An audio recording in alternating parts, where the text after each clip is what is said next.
ఈ రోజు రాష్ట్ర వ్యాప్తంగా కూడా మన జగనన్న ఆదేశాల మేరకు 2 ఏళ్లు అంటే వెన్నుపోటుకు 2 ఏళ్లు అనే కార్యక్రమం ఈ రోజు మన ఇన్ఛార్జ్ గద్దాల నారాయణ యాదవ్ గారి ఆధ్వర్యంలో, అలాగే మన పరిశీలకులు ఆదన్న గారు, మిగతా వైఎస్ఆర్ కాంగ్రెస్ పార్టీ అంతా శ్రేణులంతా కూడా కలిసి ఈ రోజు ఈ కార్యక్రమం చేపట్టడం జరిగింది. ముఖ్యంగా దీని ఉద్దేశం ఏంటంటే వెన్నుపోటుకు 2 సంవత్సరాలు అంటే చంద్రబాబు నాయుడు గారు గెలిచి 2 సంవత్సరాలైంది. ఇప్పటికీ ఆడబిడ్డ నీదని 1500 ఇస్తానన్నారు. 18 సంవత్సరాల నుంచి 50 సంవత్సరాల మహిళలకి నెలకు 1500 ఇస్తానన్నారు. ఆ పథకాన్ని ఏం చేశారో అవి ఎక్కడున్నాయి? మహిళలకి వెన్నుపోటుకు వచ్చారు. అలాగే విద్యార్థులకి ఫీజు రియంబర్స్మెంట్ లేకుండా వెన్నుపోటుకు వచ్చారు.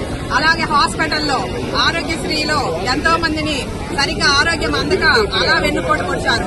రైతులకి గిట్టుబాటు ధరలు లేక పొగాకు రైతులు అలాగే అన్ని రైతులందరూ కూడా వెన్నుపోటుగా ఈరోజు నిర్ణయించి వైఎస్ఆర్ కాంగ్రెస్ పార్టీ శ్రేణులంతా కూడా ఈరోజు విజృంభించడం జరుగుతుంది. రాష్ట్ర వ్యాప్తంగా మేమందరం కూడా ఆయన ఇచ్చిన సూపర్ 6 హామీలని నెరవేర్చాలని, అలాగే మా మీద పెట్టే అక్రమ కేసులన్నీ కూడా ఈ రోజు ఎవరైతే సోషల్ మీడియా వాళ్ళు ఉన్నారో మిగతా వాళ్ళందరి మీద పెట్టే అక్రమ కేసుల్ని, అలాగే ఈ రోజు ఏదన్నా చేస్తున్నా ముందస్తుగా మమ్మల్ని అందరినీ హెచ్చరిస్తున్నారు.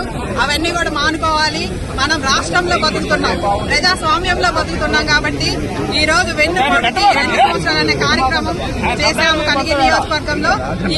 ఇక్కడ విజయవంతం చేసిన అందరికీ కూడా ధన్యవాదాలు తెలియజేసుకుంటున్నాం.